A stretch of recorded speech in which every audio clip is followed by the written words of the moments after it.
अस्सलाम वालेकुम व्यूवर्स, कैसे हैं आप? आई होप आप सब होंगे ठीक। ये मेरे पास पड़ी थी फ्री में नमकदानी, तो इससे भी बनाते हैं कुछ DIY। तो देखते हैं ये क्या बनता है।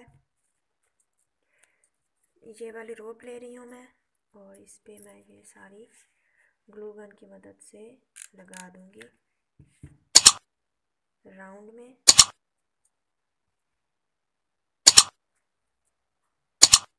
ये पहले मैंने इस पे कार्डबोर्ड काट के लगा दिया है ताकि ये बंद हो जाए यहाँ से। और ये देखें, इस तरह राउंड में मैं ये रोप जो है सारी वो लगा दूंगी।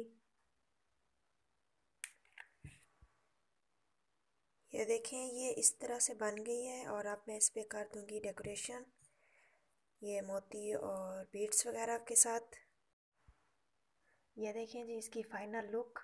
इस पे मैंने मोती और बीड्स जो भी मेरे पास पड़ा था, ये डॉल पड़ी थी मेरे पास, ये जो छोटी बच्चियों की ओढ़नी वगैरह पे लगी होती है, ये वहाँ से ली है मैंने। सारी चीज़ें ही मेरे पास फ्री में पड़ी थी, वेस्ट थी, और इनको मैंने यहाँ पे यूज़ कर दिया। और देखें कितना प्यारा डेकोरेशन पीस बन गया है। आप भी इसको ज़रूर ट्राई करें। आई होप मेरा ये आइडिया आपको पसंद आएगा। तो मिलते हैं नेक्स्ट किसी और DIY के साथ। तब तक के लिए अल्लाह हाफिज़।